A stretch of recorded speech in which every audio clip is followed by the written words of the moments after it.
Charles Whitmore was a man who measured success in glass and steel, his skyscrapers reshaping the Chicago skyline. Yet, in the grand mansion he returned to each night, his greatest project remained unfinished. His 6-year-old daughter, Emma, had never spoken a word. Doctors insisted her vocal cords were perfectly fine. Therapists ran every test and exercise imaginable. But Emma's silence never cracked. She wasn't deaf. She wasn't mute. She simply didn't want to speak. And no matter how much money Charles poured into specialists or clinics around the world, nothing changed. Inside the Whitmore household, the silence was heavy, pressing on every conversation. Margaret, Emma's mother, wore exhaustion like a permanent shadow under her eyes. She clung to hope each time a new expert promised a breakthrough, only to come home with the same answer. Emma can talk, she just won't. The house echoed with laughter from Emma's giggles, but never her words. And for parents who longed to hear her say mom or dad, that laughter was bittersweet. Then, one quiet morning, something unexpected happened. Emma wandered out of the mansion gates, her small feet padding across the driveway until she stopped at the edge of the street. Standing there was a man Charles would have never noticed, a worker in orange overalls, his hands rough and dirty, a heavy backpack slung over one shoulder. To most, he blended into the background of city life. To Emma, he was different. She studied him with wide, curious eyes. The worker caught her gaze and, instead of brushing it off, offered a gentle smile. He pointed to the garbage bag he carried, his expression almost playful, as though he was letting her in on a little secret about the world. Emma didn't reply off course, she didn't, but her eyes lit up, sparkling with the kind of wonder her parents hadn't seen in years.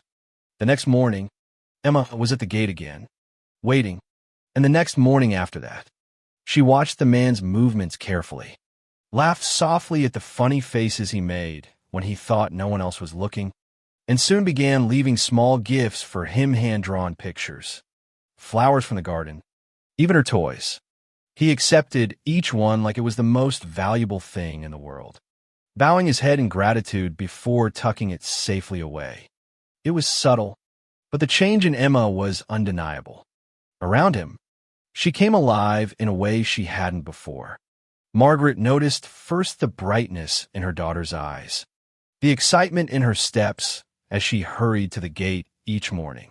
Charles saw it too, though he didn't want to admit it.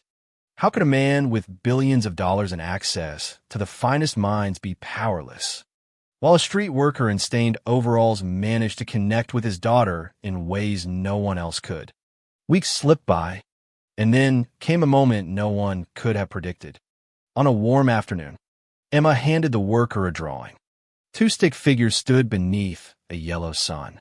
The man crouched down, smiling, and asked her softly, "What's this?" He pointed at the bright circle in the sky. Emma hesitated, her lips trembling as if carrying the weight of 6 years of silence. Then, in a voice so delicate it almost broke the air, she whispered one word, "Happiness." The world seemed to stop. For Charles and Margaret, standing a few steps away, it felt like their hearts had been ripped open. The silence that had ruled their house for so long was shattered not by money, not by doctors, but by a moment of connection between a child and a man the world barely noticed. After that day, Emma's words came slowly, piece by piece, but each one was a miracle. She started with small things, colors, names of toys, the word mom that made Margaret weep. Every time she spoke, it was like the house itself breathed again. Charles, a man who once believed wealth could solve any problem, finally understood that happiness couldn't be bought or engineered.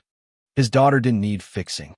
She had only been waiting for someone to truly see her, to listen without expecting anything in return. One morning, just as quietly as he had appeared in their lives, the worker was gone. No fanfare, no goodbyes. He left only the gifts Emma had given him. tucked safely away somewhere in his world.